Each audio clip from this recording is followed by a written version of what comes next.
Tusome ebyandikwa bitono oluvannyuma tugenda mu kikolwa ekya okuta emitima gyaffe gigende ku kyoto.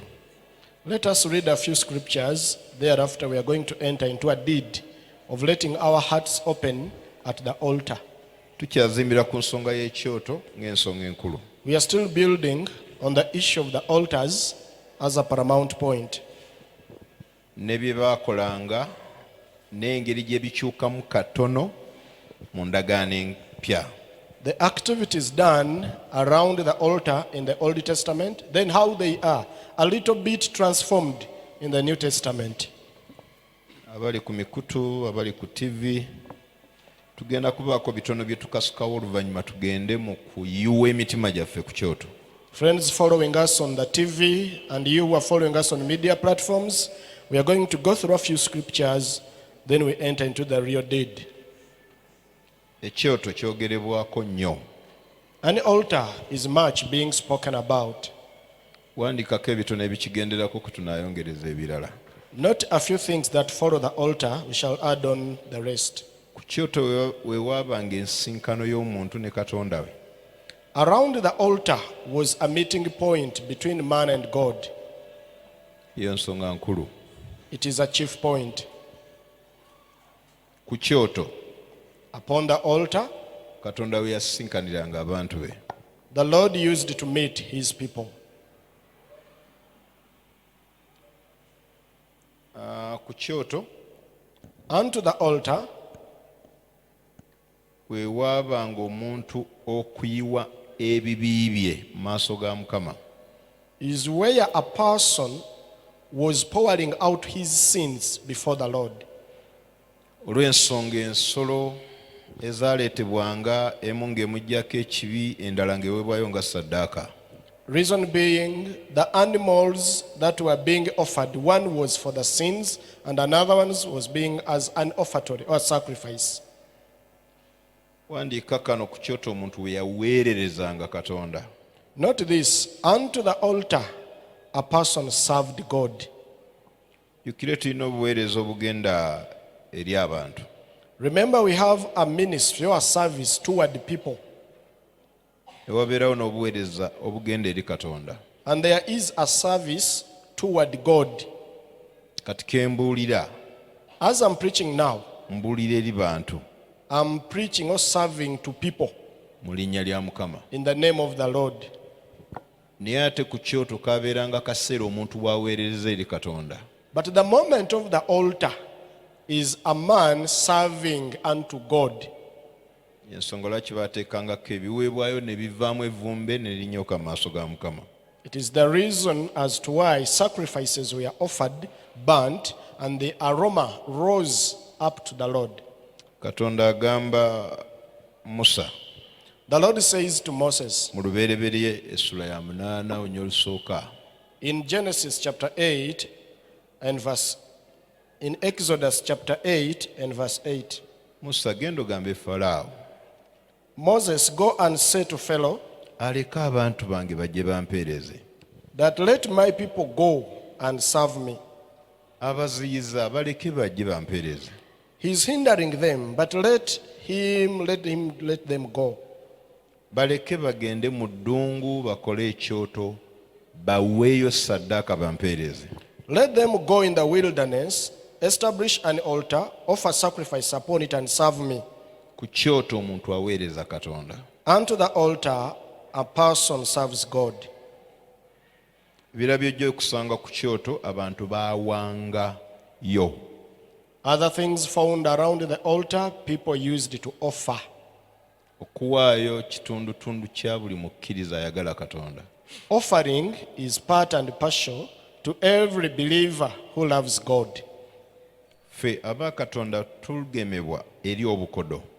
For us of God, we are being immunized to stinginess. Naye njagala tutunulire mu Peetero ekisooka mwenna bwe mumanyi.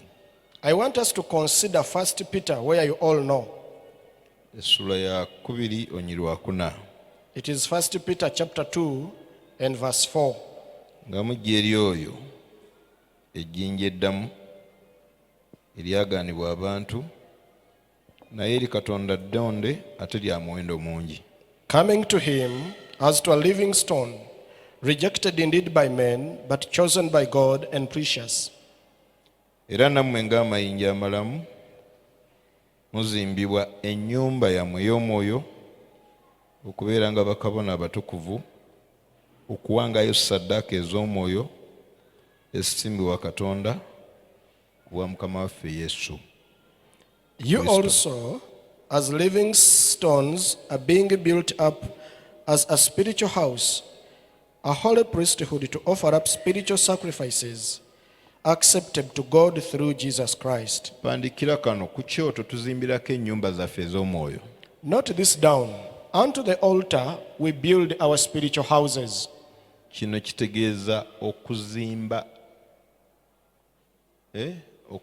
obulamu bwaffe obw'omwoyo bukule. This points at building our spiritual lives to grow up.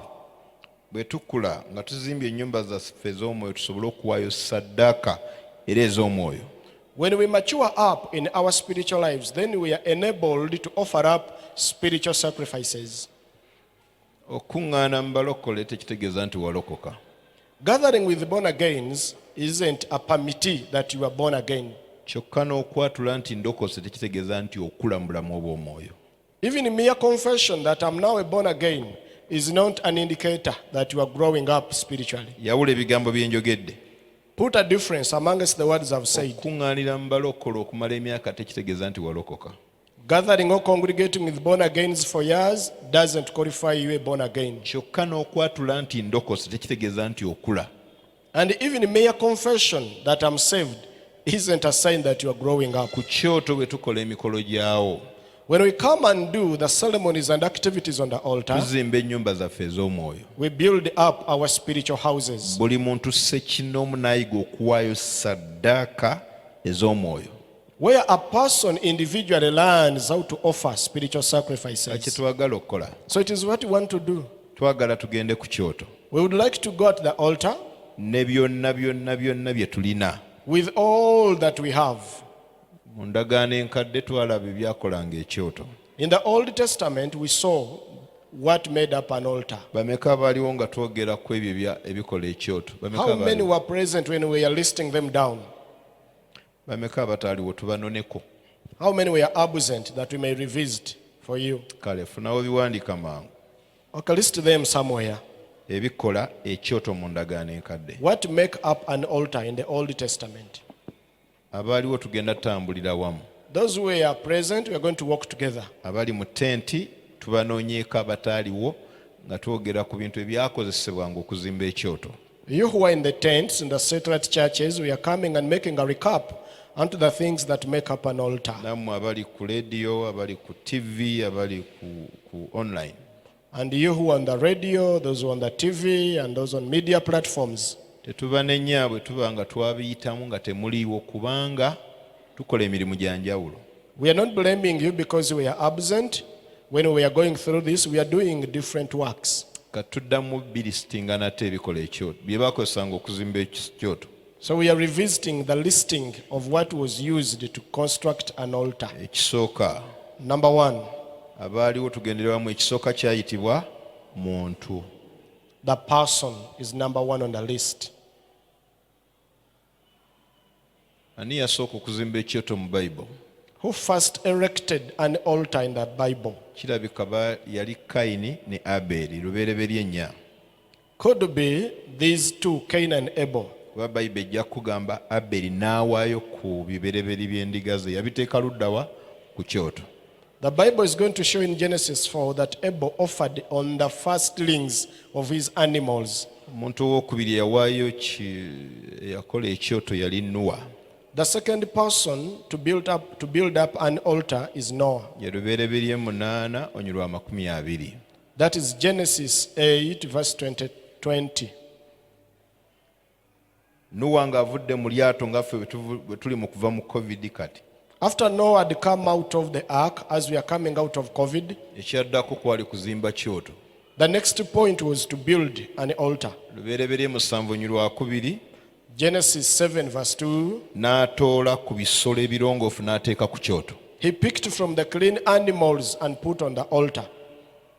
Noah n'azimba ekyoto. Noah built up an altar. Mu Lubereberye 12 In Genesis 12, Onyola 8 olw'ekkumi Ibulayimu yazimba ekyoto. verse 8 and 13, we see Abraham also building an altar. Mu Lubereberye 13 Genesis 13, Onyola 13 okukka wansi awo Ibulayimu n'atambulatambula n'azimba ekyoto. from verse 13 onwards, Abraham walked around and built up an altar. Kati omuntu kikozesebwa kinene So man is a great tool mu kuzimba ekyoto. in building up an altar. Katonda ayagala nnyo omuntu ku kyoto. So the Lord desires so much a person at the altar. Ekyokubiri ekyakozesebwanga mu kuzimba ekyoto The next munyambeko kyali ki? Kale amayinja. okay, let us say stones. Amayinja kikozesebwa kinene. Wano batuyise mayinja. Here we are called stones. Bwe tuva okusoma mu Peetero mwe muli mayinja. In 1 Peter 2:4, we are called stones. Ekyokusatu ekyakozesebwanga okuzimba ekyoto Number 3, wangi wateekeddwa okubeerawo ekifo there must be a place ekyoto we kizimbirwa. where an altar is established. Ekyokuna Then number 4, munzizeemu amaanyi. Wateekeddwa okubeerawo enku. there must be wood or firewood. Ekyokutaano And number 5, wateekeddwa okubeerawo omuliro ku kyoto. there must be fire at the altar. Kyakutaano kya mukaaga.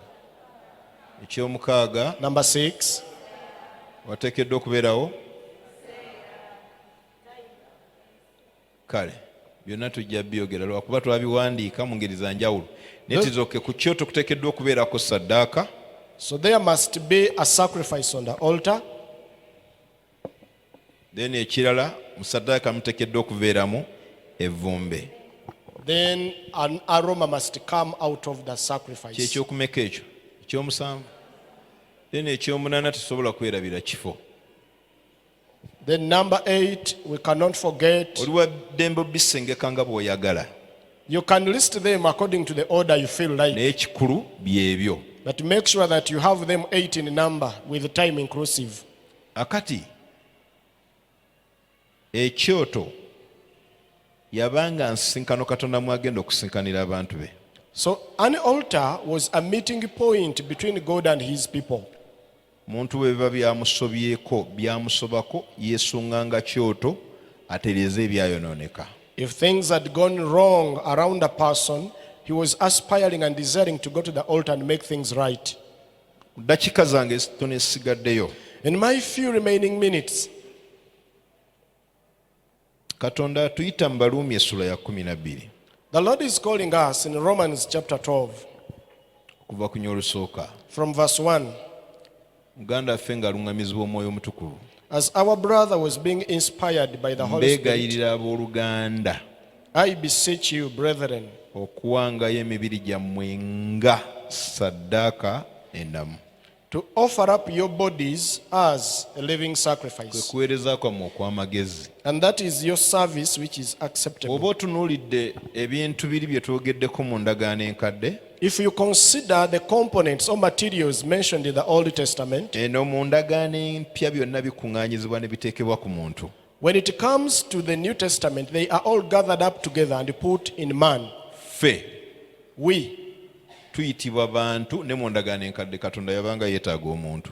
are called people, and in the Old Testament, God was looking for a person. Katonda bwe yali agamba Ibulayimu okumuwa omwana, When the Lord was talking to Abraham on matters of giving him a son, yamulagirira n'ekifo w'alina okumutwala. he even directed him to a place where he had to take. Ensozi zaaliwo nnyingi, Many were the mountains, naye Katonda yalina olusozi kw'ayagala omwana oyo bamuweereko. but there was a specific mountain that the Lord wanted Isaac to be offered. Ekifo w'alina okumuteekera ddala. The rightful place where the offering must take place. Katonda avunaanyizibwa nnyo ku bifo. The Lord is mindful about places. Mukulu wange Juzi yafuna chance aweereze Katonda. My elder brother got a chance to serve the Lord. Adde nnyumya naye ekiro. I was speaking with him at night. Mukama najja amutuma wano egundi wano Nineve. And the Lord sent him just here next to Nineveh. Ye n'agamba nti akasita message njirina naye kantwale message eno kankyuse bukyusa kifo njitwale wano e Talusiisi. And said, the good thing I have the message, I will not go to Nineveh, let me go to Tarsus. Era yabadde ngamba e Talusiisi tewaliyo bantu. And he was telling me, weren't there people in Tarsus? Mulizoni nze ng'owuliranga naye mutuufu e Talusiisi eriyo abantu ate nabo boonoonyi. In his reasoning, you feel they contained water. People are there and they are also sinning. Ne mubuuza naye ddala wali owulidde ddala nga bagamba Talusiisi oba? And I asked that, did you hear or hearken clearly that the place was Tarsus? N'agamba ekyo kye nakiwulira bulungi. The answer is right. I heard Naye clearly. omutima gwange gwali gunkubira wano Talusiisi. But my heartbeat was for Tarsus. Message agiina? Is he having the message? Munzire mu message agiina? Give me an answer. Is he having the message? Awulidde okuva eri Mukama? Has he heard from the Lord? Agenda kubulira message y'emu? Is he going to speak the same message? Just akyusizza kifo. Only one thing made different. Katonda The afaayo place. nnyo ku bifo. The Lord is so mindful about the places. Kusabidde Katonda aluŋŋamye ebigere byo okutwala mu bifo ebituufu. I pray that the Lord guides your feet into rightful places. Obulamu busobola okukukyankalanako Life can be messed up ng'osobezza ekifo. when you mess up the Mu places, by'omwoyo both spiritually oba mu by'obufumbo. or matters of marriage. Ne kamala kakutanda ebigere byo ne bikuluŋŋamya n'ogenda mu bufumbo nga si kyekifo kyo ttabu etuuse. The moment your feet lead you to a place of marriage where it is not your place, trouble. N'essala yange eri nti Mukama aluŋŋamye ebigere byakutwala mu bifo ebituufu. But my prayer is, may God guide your feet into rightful places. Obugalo bundaga nga ne bw'atantwalayo kiryokke. The clapping is as if showing, even if it does not lead me, it is okay. Tusabye Katonda akuluŋŋamye. It is my prayer that the Lord guides you. Akuluŋŋamye ku bifo ebinayamba obulamu bwo obw'omwoyo, ku bifo ebinayamba obulamu bwo obw'omubiri. He guides you to places that are to help your spiritual life and your physical life. Nina olukusa okugamba I have the permission to tell you, oba ompulira mu kaseera kano oli mu kifo kituufu, wonna w'oli oli mu kifo kituufu. as long as you are listening to me at this time, you are in the right place. Bayibuli etuyita saddaaka. The Bible calls us a sacrifice. Bayibuli etuyita nku. The Bible calls us firewood. Bayibuli etuyita muliro. The Bible calls us fire. Ogenda okwekanga byonna ebyali mu ndagaano enkadde Katonda abikomyawo ku muntu. You are going to find it out that all that were in the Old Testament are Kati summed bwe up to man. weekuŋŋaanya bw'oti So when you gather up yourself, ne weegattako ne muganda wo, join it together with your brother, mukola ekyoto awo wonna we muba muli. you establish an altar in the very place you are. Olwaleero obudde bukedde nkaaba eri munda. Today, the dawn came when I'm crying, Nampulirayo omuntu ayimba. feeling a person singing inside there, Nampulira okuyimba kuntwala. feeling being taken over by singing, Nga bwe mpulira akawoowo k'ennyimba. whereby by the time I smell the aroma from Omutima songs, gwanukula kyekyo kye njagala kyekyo. my heart has been answering, yes, yes, it is what I want. Tulina ennyimba ze tugiddingana kabe kasinge tuziyina ku flash oba ku CD.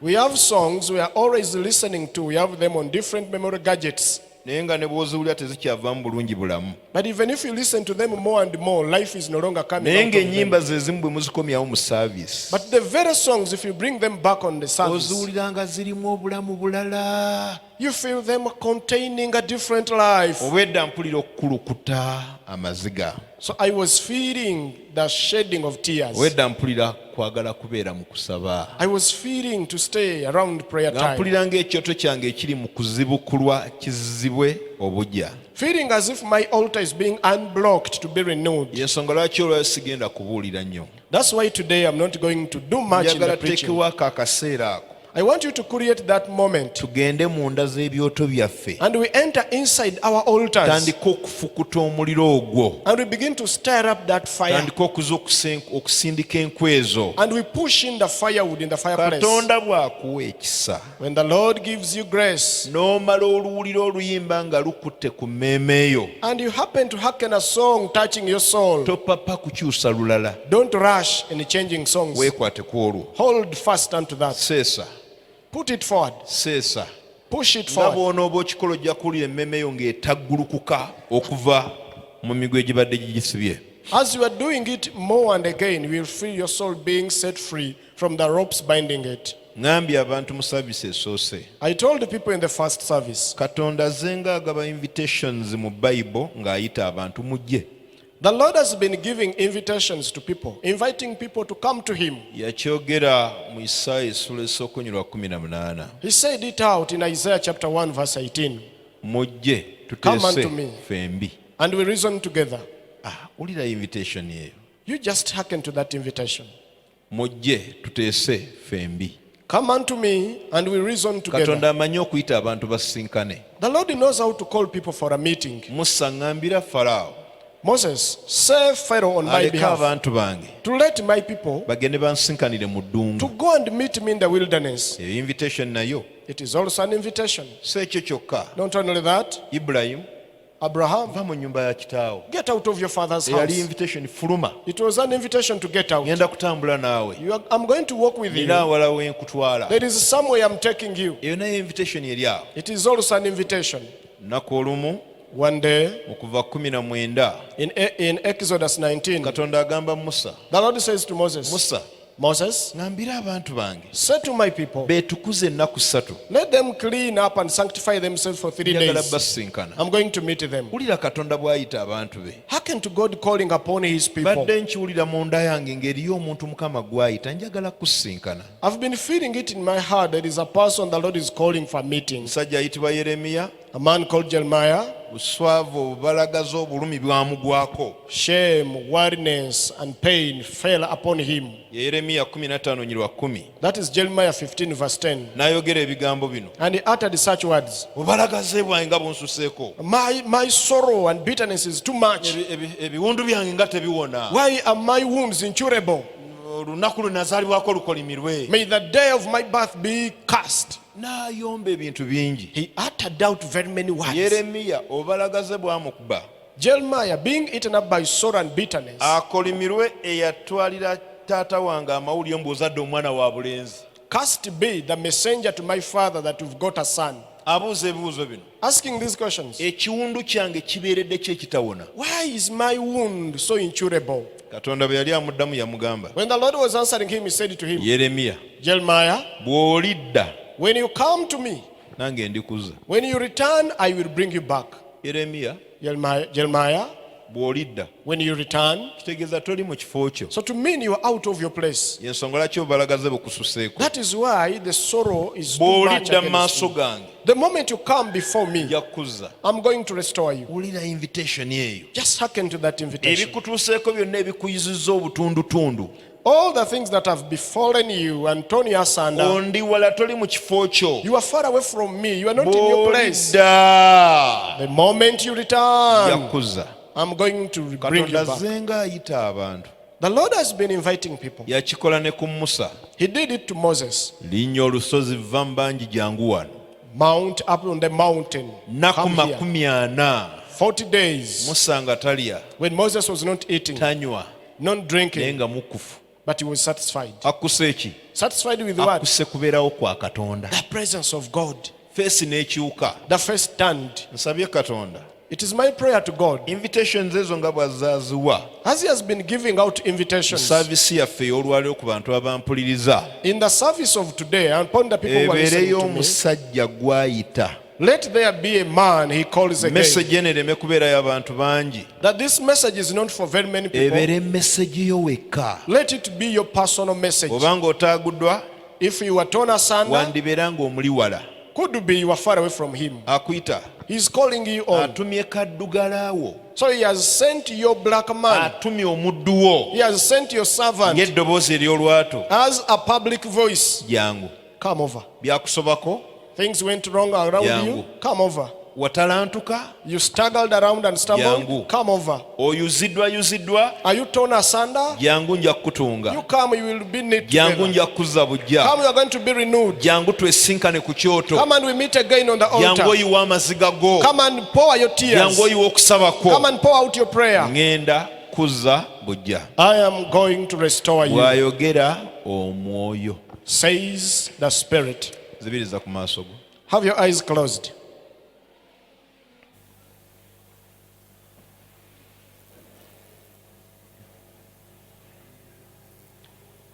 zibiriza ku maaso go.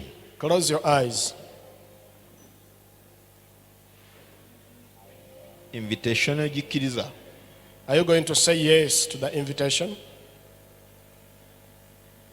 Oli omu nga ku Yeremiya Are you like Jeremiah? ayomba na buli kiramu akolimira buli ekimulinaanye. Quarreling in and out and around himself, cursing out. Yeebuuza lwaki ebiwundu byange tebiwona. With the questions, why are my wounds incurable? Mukama n'amugamba And the Lord answered him, bw'olidda. when you return. Yeremiya bw'olidda. Jeremiah, when you return. Mu ngeri endala Yeremiya yali yava ku Mukama nga tamanyi. In other words, Jeremiah had gone away from God without knowing. Ku kyoto Unto the altar. Katonda mwagambira jangu tubitereeze ebyayonoonese. The Lord says unto you, come and we put right what went wrong. Ekisa weekiri olwaleero The grace is sufficient today. kigenda kukusanga nga bw'oli. It is going to meet you as you are.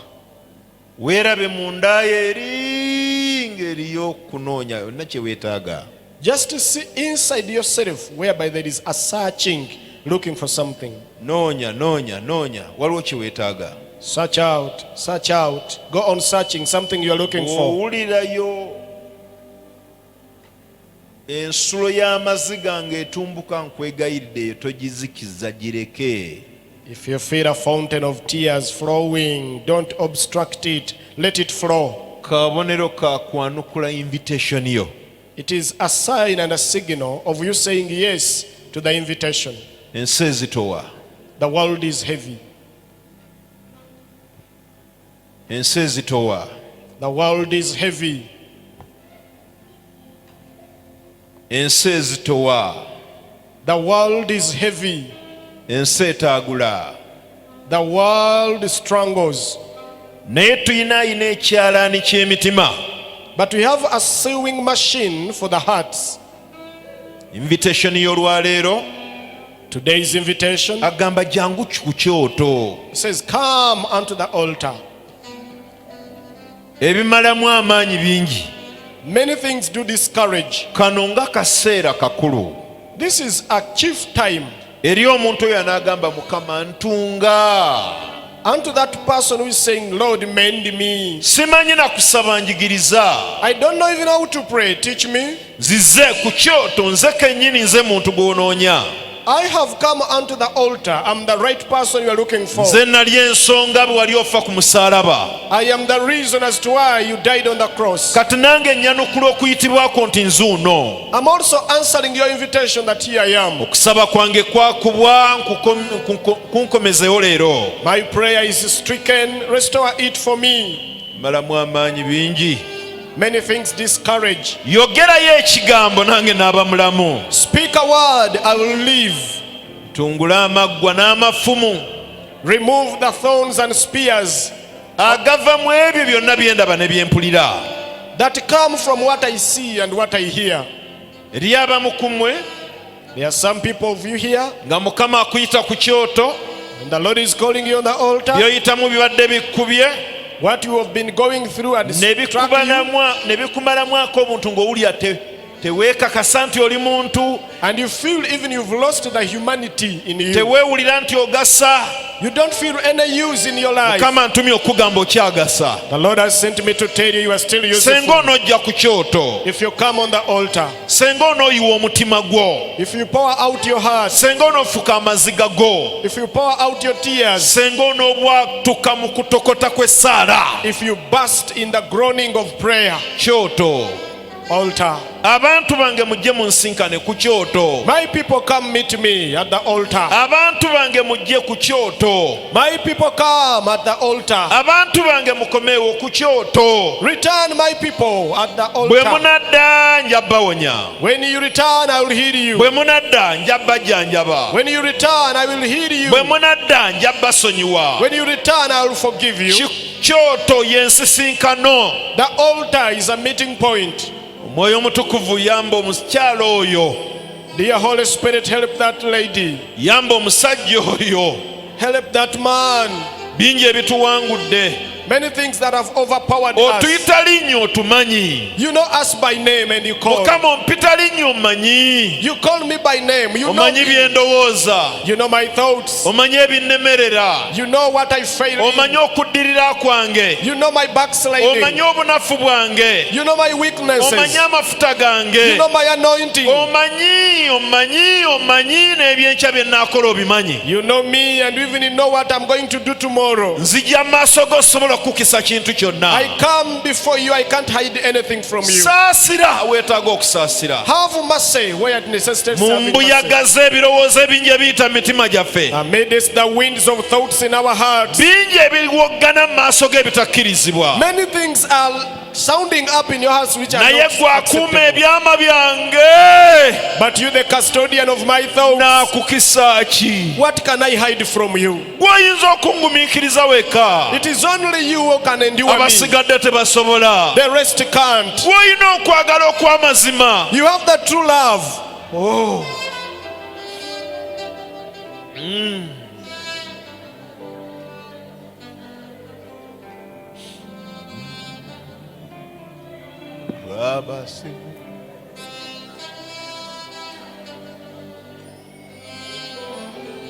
Nina omukwano ampita linnya. I have a friend, he calls me a name.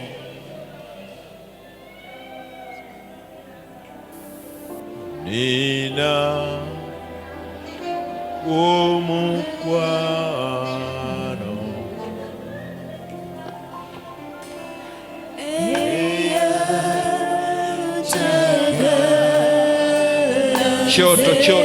kyoto teekako olukulu oluyimba.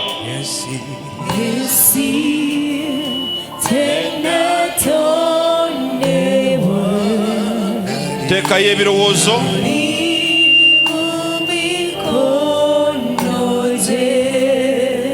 Kiddemu nina.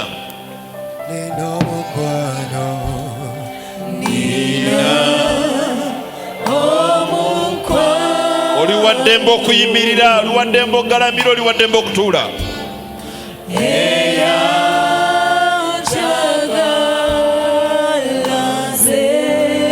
Kale kansabe buli omu oyimirire ku magulu go.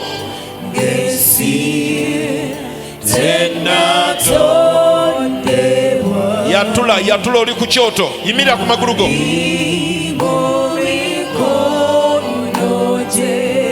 N'abali mu tenti muyimirire ku magulu gammwe.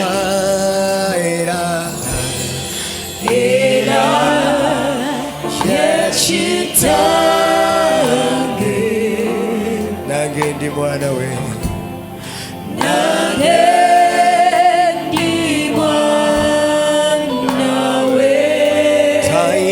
Akamwa kazingulule.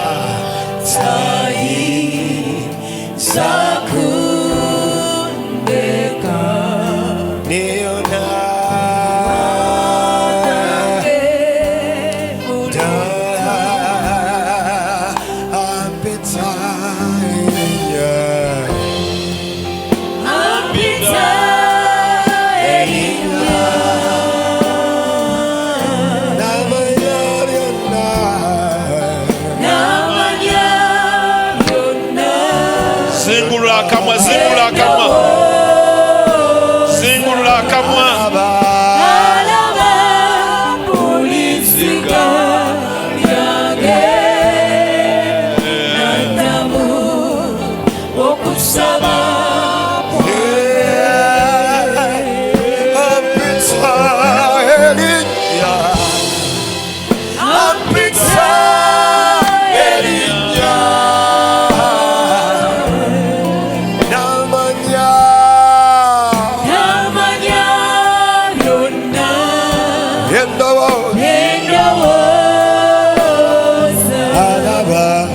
Alaba, mulisiga.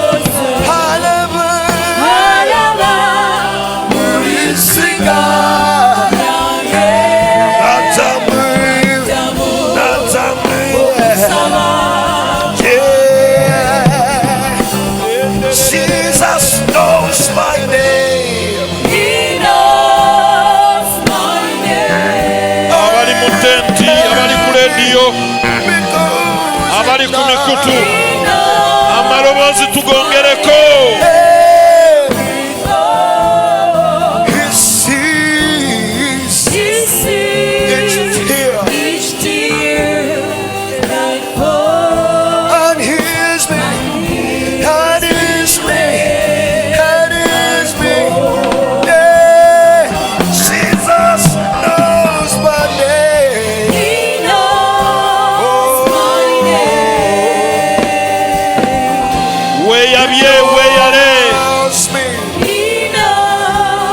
Weyambule maaso ge.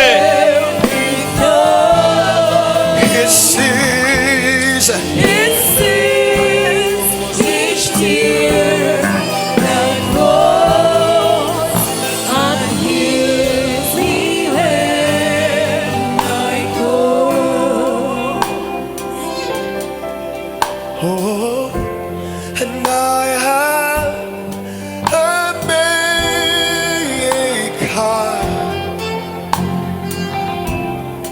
He formed my heart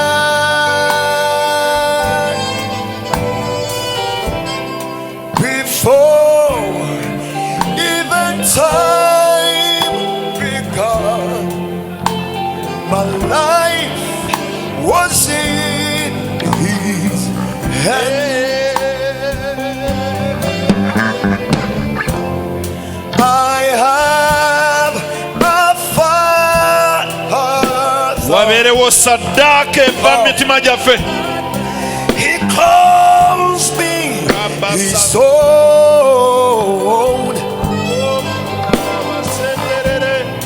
He will never, never, never, never leave me, no matter where I go. Jesus knows my name. He knows my name. Sinda. About nothing, 'cause He knows. He knows my everything. Jesus, He sees each tear that falls.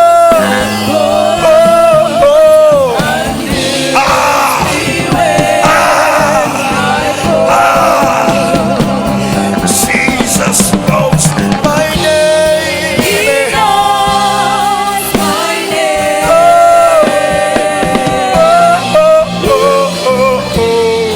He knows my every. Yeah. He sees.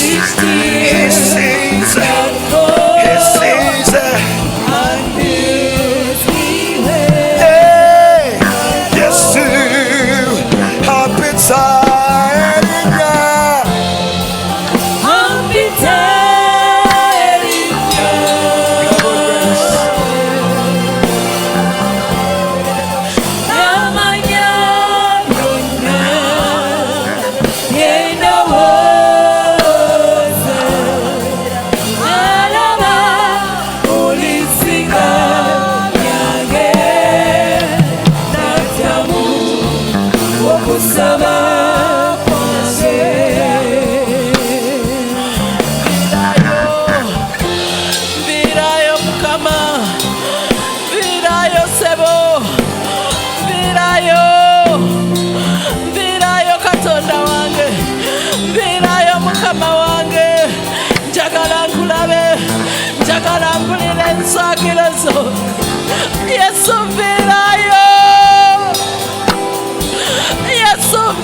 Tanga bukunsi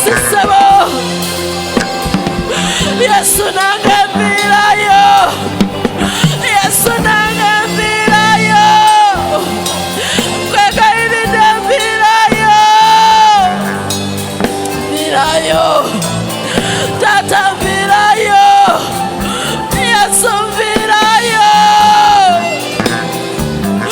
Yesu virayo.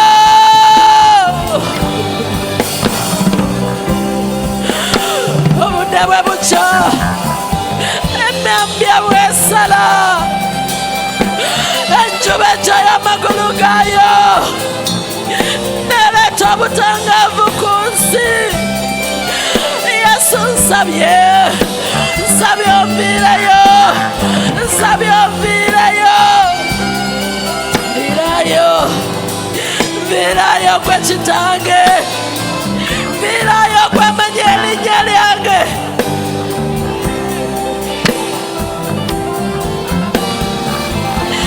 Nviirayo gwe manya erinnya lyange, nviirayo gwe kitange. Omanyi obulamu bwange, omanyi byempitamu, omanyi ebizibu byange, omanyi ebigenda mu maaso ewange, omanyi.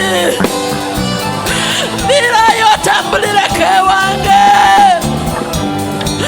omanyi ebiri mu nnyumba yange. Yesu nviirayo, Yesu nviirayo, Yesu nviirayo. Gwe yawulira eddoboozi lya Zaakayo, wawulira eddoboozi lya Zaakayo ng'ayogerera mu mutima gwe nti wakiri n'alinya omuti, wakiri n'awalamba omuti omusikamooli. Nawulira eddoboozi ly'omutima gwe, nawulira eddoboozi ly'omutima gwe, n'olaba okuyayaana kw'omutima gwe. Ssebo nange nviirayo,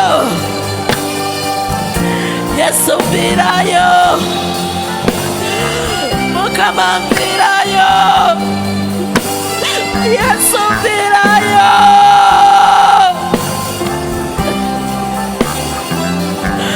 Yesu nviirayo. Beerako ne step gy'okola. May you make one step towards me. May you make one step towards me. May you make one step towards me.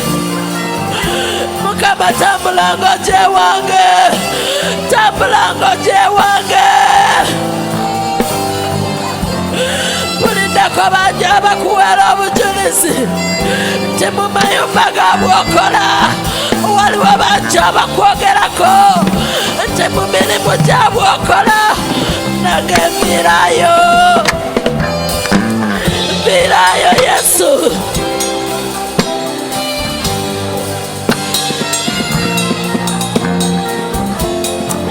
Nange nviirayo. Waliwo abakuweeredde obujulizi Mukama, waliwo abagambye nti bakulabyeko n'amaaso gaabwe, waliwo abagambye nti oyogedde nabo ekigambo, waliwo abakuweeredde obujulizi.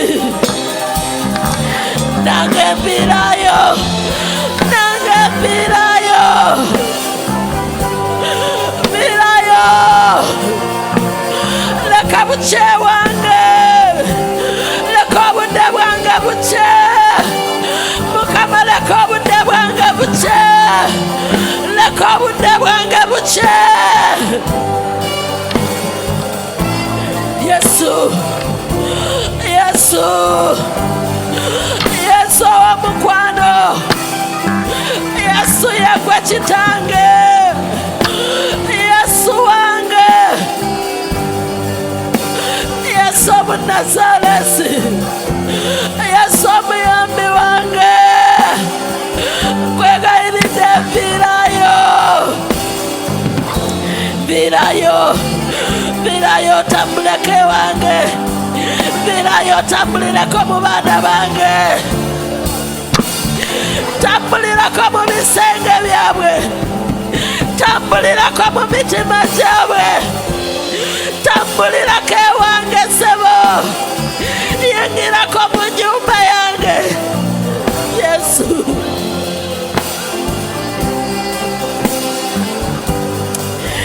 Yesu yingirako ewange, yingirako mu byenkola. Yesu munange nzigwawo. Wagamba we muliyita muliro tegulibamalawo, naye nze mpulira nga nzigwayo, mpulira nga nzigwawo, mpulira nga nzigwawo. Wagamba we muliyita mu mazzi tegali basanyawo, naye mpulira nga nsaanawo. Yesu nkukoowola, nange kankuwa invitation. Yesu yitako ewange, Yesu mpiirayo.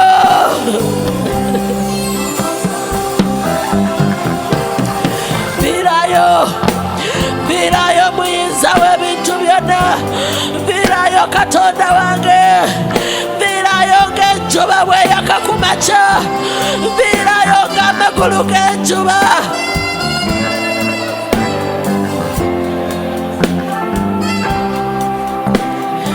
Ng'amagulu g'enjuba, ng'amagulu g'enjuba, ng'enjuba weesimba amagulu gaayo, neyaka ebuvanjuba, neyaka ebugwanjuba, neyaka obukiika obwa ddyo, neyaka obukiika obwa kkono.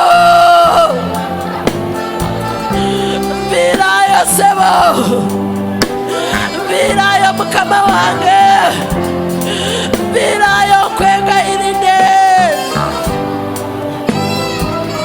Yesu, Yesu wange, nsabye owonye, mpiirayo owonye ekiwundu kyange. Yeremiya n'ayogera n'agamba nti, lwaki ekiwundu kyange obutawona? Lwaki ekiwundu kyange obutawona?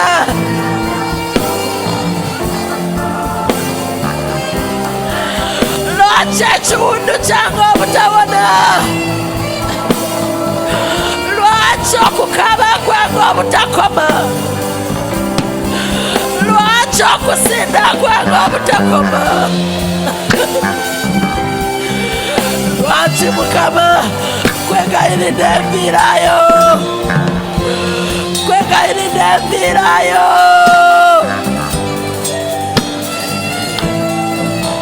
Nkwegayiridde mpiirayo.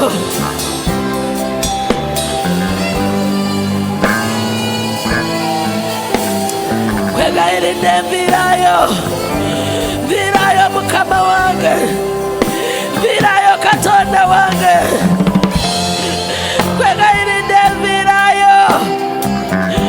Omukono gwo, Bayibuli egambye mu Yesaya nti omukono gwo teguyimba wadde, labanga omukono gwo teguyimba wadde, newange siwala nnyo, newange siwala, newange siwala. Mukama nkwegayiridde, nziggyawo byonna ebinnemesa okutuuka w'oli, nkunungiriza gwayamba, noonya gwayamba. Ayi Mukama gwanunula okuva mu nvuba, nunula okuva mu nvuba. Yesu nunula okuva mu nvuba, nunula okuva mu nvuba, nunula okuva mu nvuba. Envuba yange lwaki obutakoma? Obulumi bwange lwaki obutawona? Wagamba ojja kusumulula abasibe, Mukama wange. Wagamba oleeta ebigambo ebirungi eri abalumwa, ayi Yesu wange. Wagamba wajja okukata omwana ne kitaawe, ayi Yesu wange.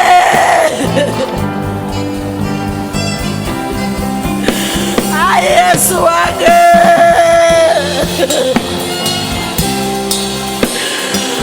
ayi Yesu wange, nkwegayiridde mpiirayo. Yesu wange omukono gwo gutayimba wadde gutuuke wange. Nkwegayiridde kitange, nkwegayiridde buyinza w'ebintu byonna. Gwagatta omwana ne kitaawe, gwagatta omwana ne nnyina. Yesu wajja tube n'obulamu, obulamu mu bujjuvu. Yesu wajja tube n'obulamu, obulamu mu bufumba bwaffe. Yesu wajja tube n'obulamu, obulamu mu mayumba gaffe. Yesu wajja tube n'obulamu.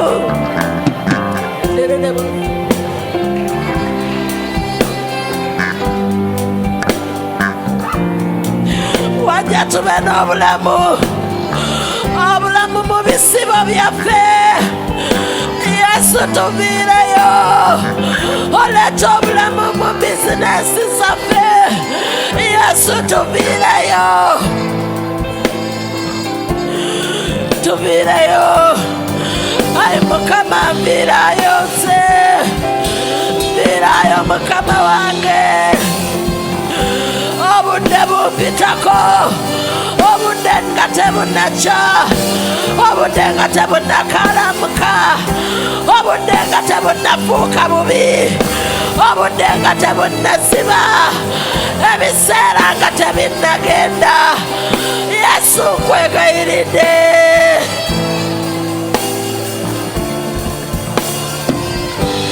viirayo, njagala nkulabe.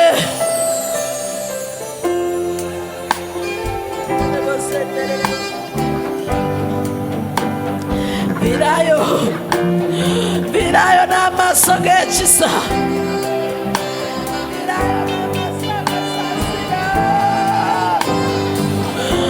viirayo n'amaaso agasaasira, viirayo n'amaaso agakuŋŋaanya. Wagamba olikuŋŋaanya ebitundu byaffe ebyasaasaana. Ayi Mukama nkuŋŋaanya, nkwegayiridde nkuŋŋaanya, nkuŋŋaanya. Kwegayirira ng'omukyala afiiriddwa omwana wa mubereberye, ogambye bali kukaabira. Yesu, Yesu.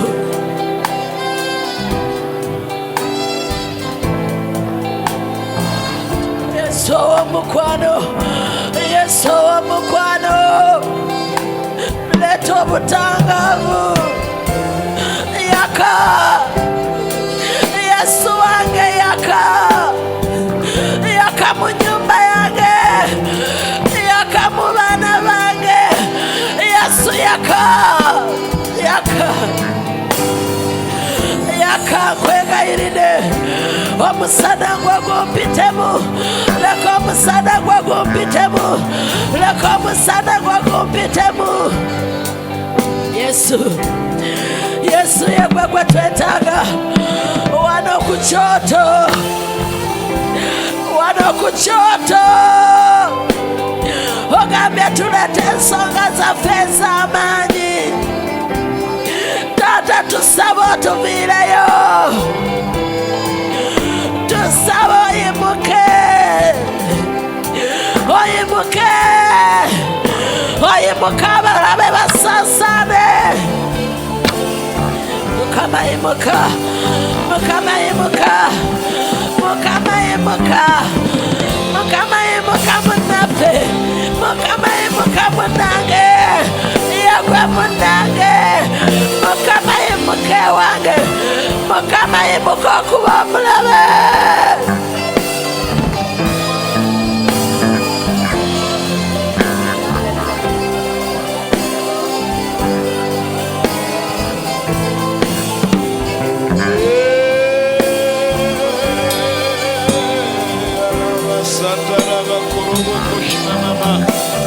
Yiwayiwa omutima gwo, yiwayiwa omutima gwo ku kyoto.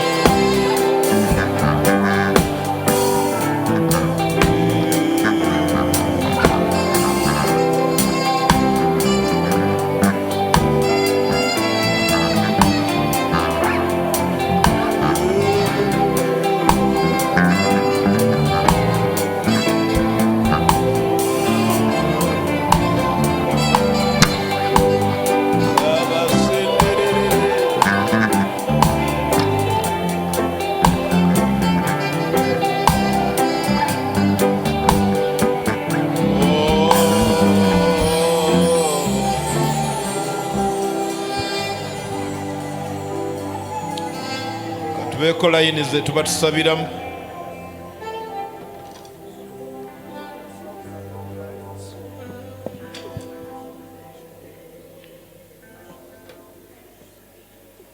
Paati esooka.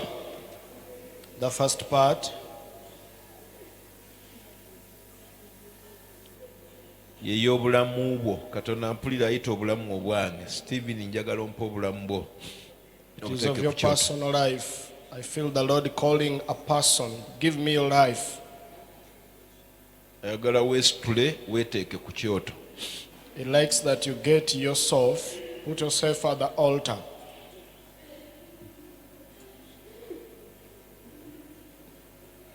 Ayita Senfuma jangu ku kyoto. He calls unto Senfuma, come at the altar. Weesitule weeteeke ku kyoto. Get yourself put at the altar.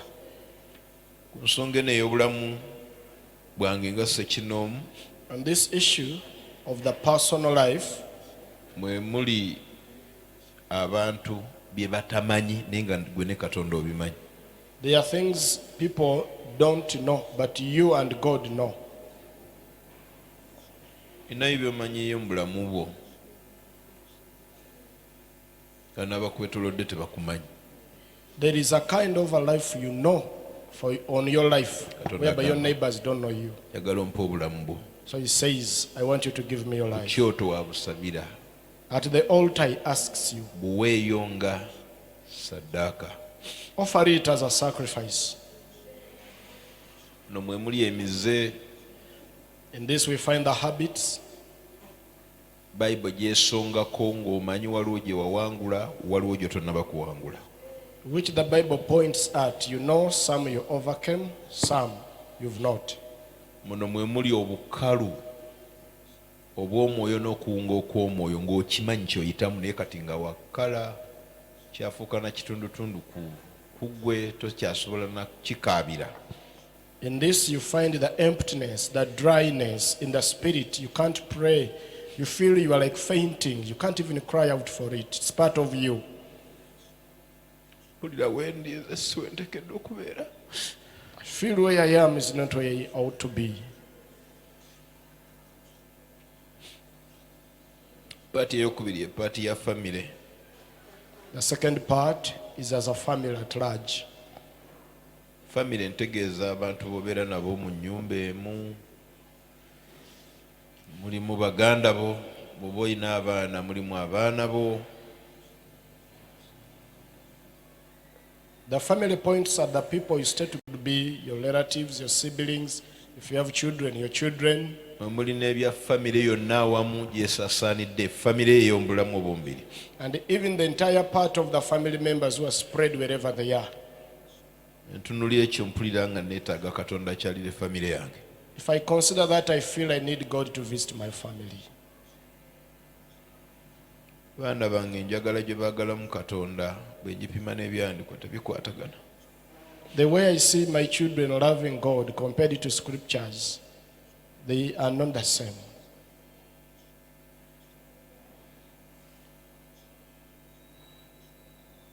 Yesu.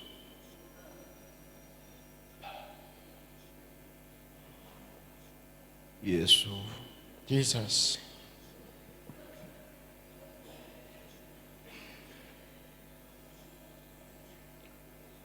Ange endala ango y'obuweereza. Another angle concerns ministry. Mwe abamu ku mmwe temumanyi biki bigenda mu maaso mu buweereza. To some of you, don't know what is going on in the ministry. Nze mu ofisi yange buli ekizitowa kisookera muyo ne kikugunda n'owulira ng'otudde wansi. But in my office, everything heavier lands on it before it goes anywhere. Bisobola okuntuukako nga sobola na bigamba muntu yenna nga n'okufa nakyo njabike nakyo. Some things happen to me, they'll reach me and I can't share it with anyone. I bear the burden. Ng'owulira olw'olumu sikkirizibwa nakigabana na muntu yenna. Whereby I feel at times I'm not permitted to share it with anyone. Ku nsonga y'obuweereza nze gye ndi. siri mumativu n'akatono. On matters of ministry, to me, where I am, I'm not contented at all. Ebitukuba, ebitumalamu amaanyi, ebituyuza, abatuvuma, n'ebintu ebirala bingi. What hit us, what discourage us, those who abuse us, so many things. Ebintu byetaaga ssente nga tozirabawo n'owulira ng'omutima gwabika. The requirements for money you don't see and feel bursting in the heart. Ku sayidi y'obuweereza twetaaga tuteeke ku kyoto. We need to put the ministry at the altar. Kye tugenda okuteeka ku kyoto kyekya ensonga y'ebyenfuna. Another thing to put at the altar are the finances. Abaana ba Katonda bangi bali mu bulamu n'owulira ng'oyabika. Many of the children of God are in a life and you feel like exploding. Myaka gy'abamu gigenda nga kiyinza okuba ekizibu okugatta ebyasobwa emabega. To some, they are growing old and the age is going. It is difficult now to compensate what you missed at the back. Katonda agamba, But our God is saying, mujje ku kyoto musindiikirize buli ekibazo toweredde. come on the altar and cast out your load, your heaviness. Bw'oba oli muzadde, If you're a parent, kwata buli linnya lya mwana get hold of every name of the child. b'omulanga ku kyoto. Weep with it at the altar. Biruma, They are so painful, biruma. painful. Mirako katono ku magulu go. Stand up a little while on your feet. Wambatira, wambatira, Wambatia omuntu wange omunda sasira zizabuta kwetaga gwekidukiro kyange wambatira, wambatira wambatira, wambatira omuntu wange yogera. omunda sasira zizabuja kwetaga gwekidukiro kyange Mazima wambatira, wambatira wambatira, wambatira omuntu wange mazima omunda sasira zizabuja kwetaga gwekidukiro kyange ekitiibwa ky'Omukama, ekitiibwa ky'Omukama yatula tewali akyekana ekitiibwa kyo teekayo ebirowoozo kireetawo enjawulo nze naawe. tewali akyekana Mukama Katonda w'eriya ekitiibwa kyo kiteesa omuyaga gwange Amaanyi g'Omukama, amaanyi g'Omukama tewali agenkana amaanyi go galeetawo enjawulo yatula, yatula, yatula, yatula, yatula ku kyoto. tewali agenkana Mukama Katonda w'eriya amaanyi go gateesa omuyaga gwange Wambatira, wambatira wambatira, wambatira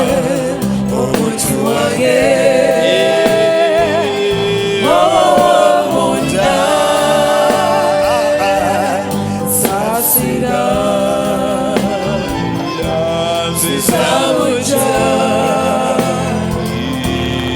kwetaba wechitukiro change Yesu wimana ulirulemero nakusinzanga Yesu we Bwana ulirulemero nakusinzanga yogera kwimana ulirulemero nakusinzanga Yesu we Bwana ulirulemero nakusinzanga Yesu kwimana ulirulemero nakusinzanga Yesu we Bwana ulirulemero nakusinzanga Yesu kwe kabaka ulirulemero nakusinzanga Yesu we Bwana bange ulirulemero nakusinzanga Yesu kwe musawo ulirulemero nakusinzanga Yesu we Bwana ulirulemero nakusinzanga Yesu kwe kabaka ulirulemero nakusinzanga Yesu we Bwana ulirulemero nakusinzanga Yesu kwe katonda wange ulirulemero nakusinzanga Yesu we Bwana ulirulemero nakusinzanga ulirulemero nakusinzanga ulirulemero nakusinzanga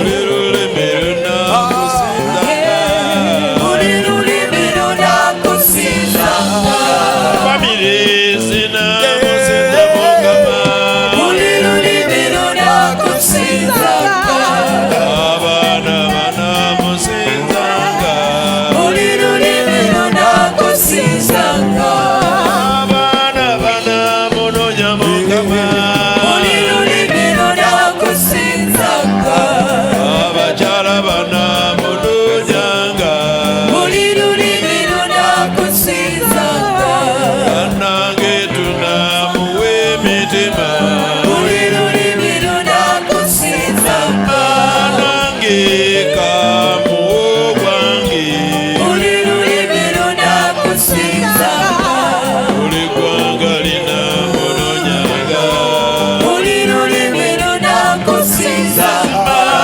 engalo zinamutenda mukama ulirulemero nakusinzanga engalo zinamutendanga ulirulemero nakusinzanga nange kamuwezange ulirulemero nakusinzanga buli gwanga lina munonya mukama ulirulemero nakusinzanga buli bibiri namuvunamira ulirulemero nakusinzanga buli lulimi lunamutenda mukama ulirulemero nakusinzanga buli bibiri namuvunamira ulirulemero nakusinzanga buli bibiri namuvunamira ulirulemero nakusinzanga buli bibiri namuvunamira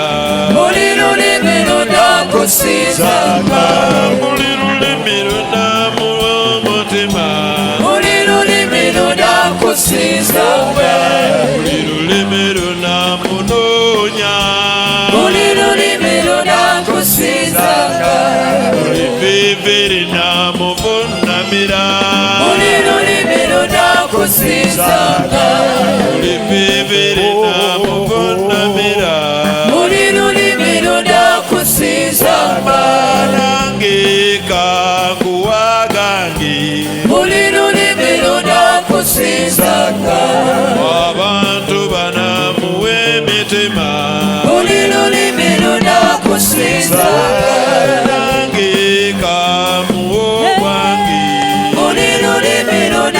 kusinzanga buli lulimi lunaamutendanga buli lulimi lunakusinzanga kale situla eddoboozi lyoyiwe yiwa omutima gwo maaso ga Mukama yiwawo obulamu bwo yiwawo famire yo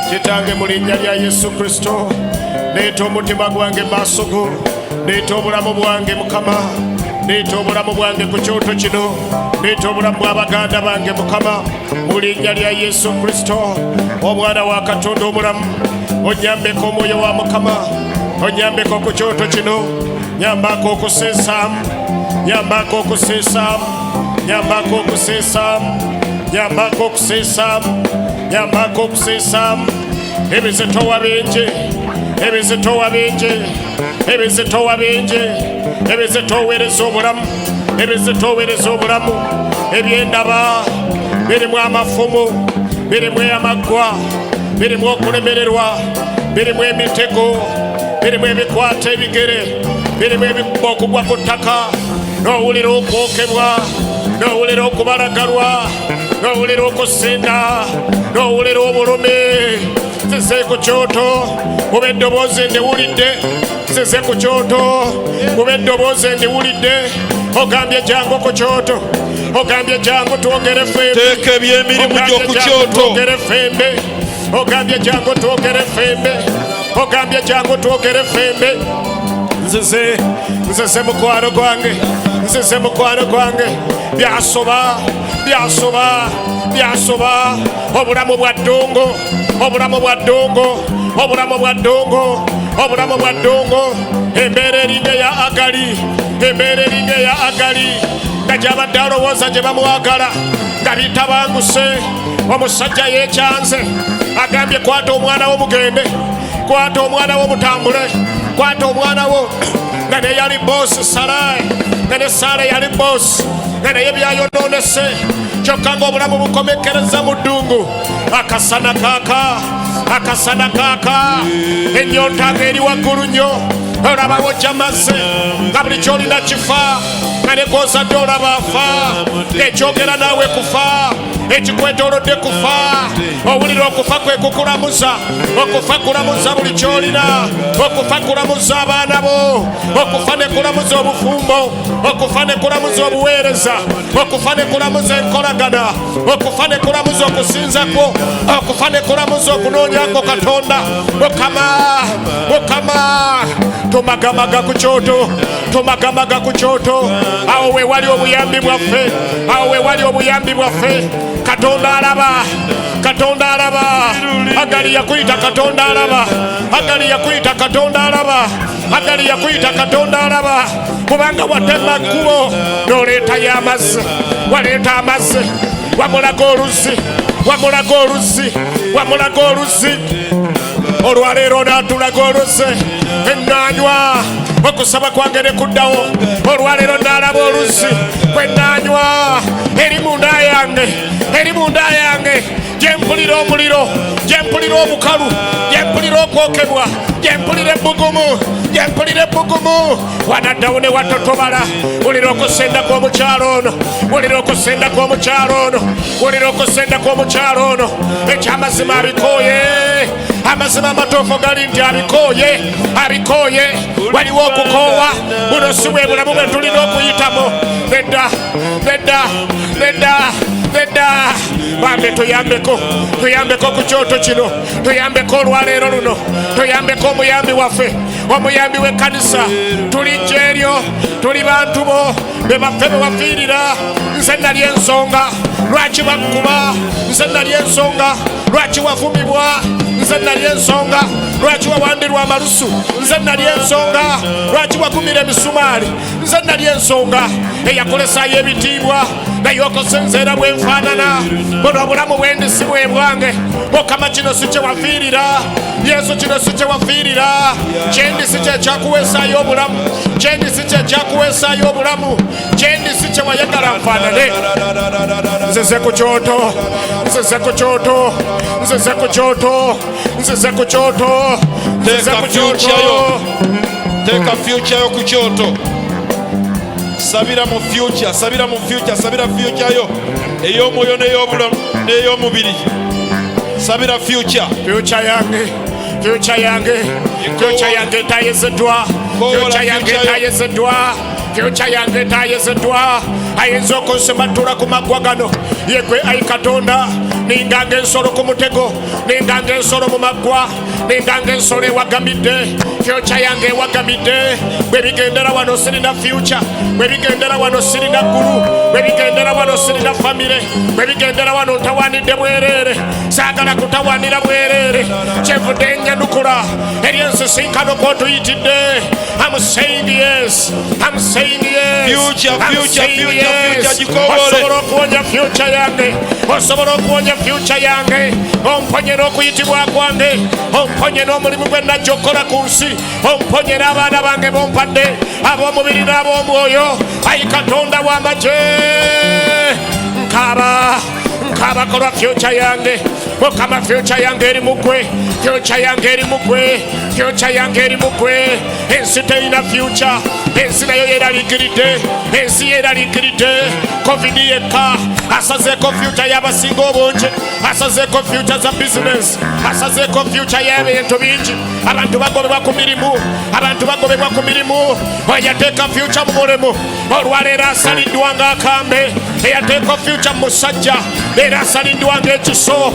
Alina endiga eteereddwa ku kyoto, alina endiga eteereddwa eri ababaazi. Future yange tegenda kufa nga China yakakisa akajja ku kyoto. Future yaffe tegenda kufa nga tulinayo akakisa akasindira ku kyoto. Katonda ameza obulamu, meza future zaffe. Katonda amerusa ekijanjaalo, merusa future yange. Katonda amerusa omuti, merusa future yange. Akwata akasigo akakalidaali n'okateekamu obulamu, ekibeera mu future Mukama bubeera bulamu. Samwiri yakwata omwana gw'endiga ogwakamala omwaka gumu, n'agutta n'akomya obulamu bwagwo. Abayisirayiri beeyongereyo, Abayisirayiri beeyongereyo. Yesu wamala emyaka 33 olwa future zaffe ogenda mu maaso. Sabira future yo tetusobola okgenda mu maaso, walumya obulamu bwo tetusobola okgenda mu maaso. Future mbyenfuna, future mbyomwoyo, sabira future yo. Yamba future, yamba future, yamba future, yamba amagenda gange ag'omu maaso. Waliwo wontwala, Mukama okundokola. Walina ekirowoozo, Mukama okundokola.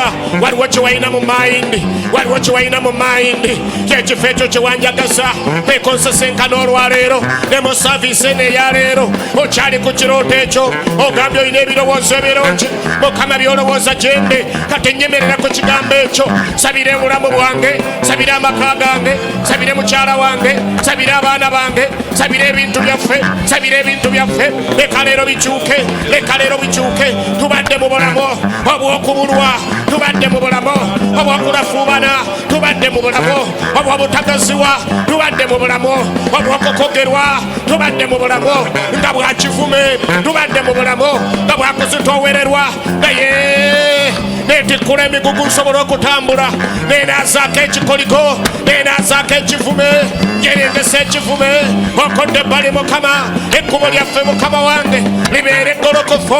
Otutereereze ekkubo, otulengeze gye tulaga, otwakize omusana, otukwate ku mukono, otukulembere nkwegayiridde. Yamba abali ku rediyo, yamba abali mu tenti, yamba abali mu satellite churches, yamba abali ku Facebook, yamba abali ku online. Mu linnya lya Mukama, erinnya lya Yesu, future zaffe zezitulese. Totakabana lwa future zaffe. Ekigambo kyekyo future, ekigambo kyekyo future. Eyatuwa obulamu watuweerako future, eyatuwa okuyitibwa watuweerako future.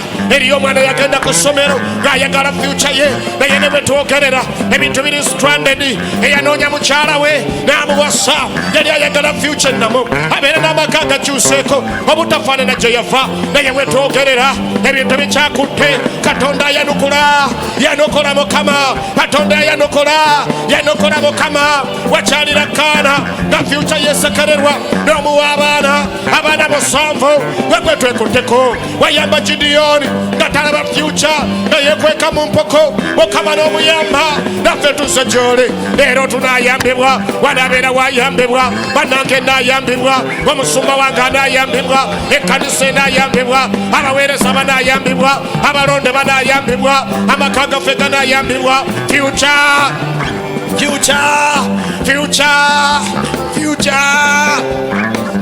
zaffe Mukama fyuca zaffe zikyalire n'omusaayi gwa Yesu gwekusaayi ogwogwogera gwegwogera amagenda gaffe ne galama gwegwogera amagenda gaffe ne gabaawo gwegwogera amagenda gaffe ne gabaawo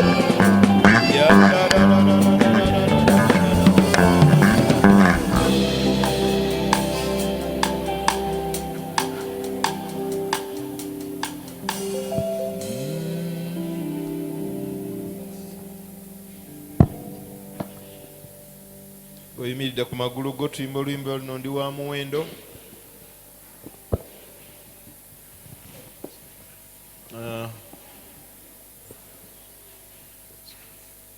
Kiwulira ku mutima gwe okuwa engatto zange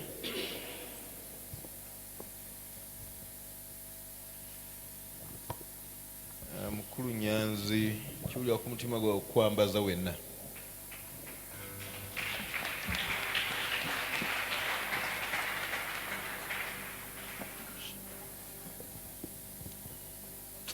Simba oluyimba luno ndi wa muwendo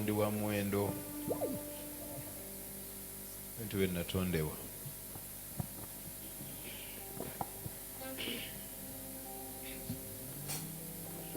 Ndi wa muwendo ndi wa muwendo bwe natondewa ndi wa muwendo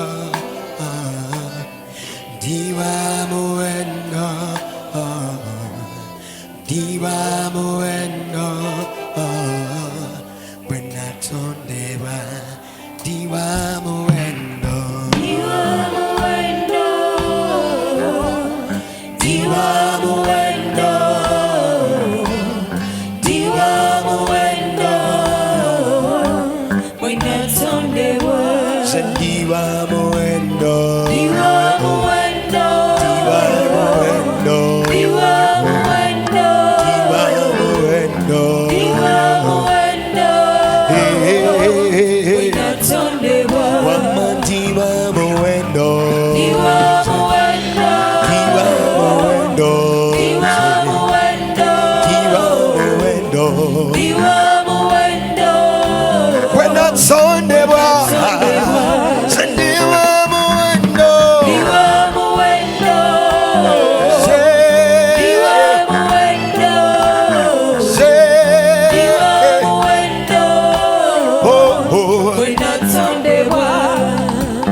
Mumagezi mwene tsondebwa nagulibwa musaayi ogw'omwana gw'endiga.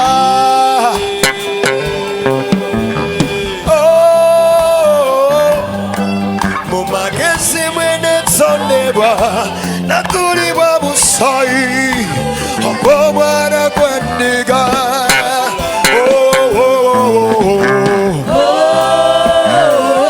Mumagezi mwene tsondebwa nagulibwa musaayi ogw'omwana gw'endiga.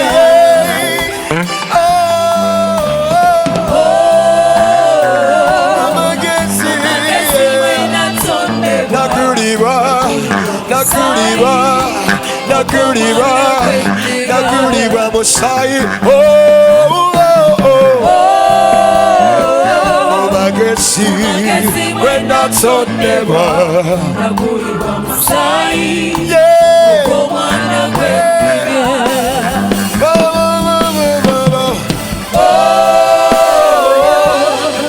Mumagezi mwene tsondebwa nagulibwa musaayi ogw'omwana gw'endiga. Engalo nga za mukwano gwaffe Yesu.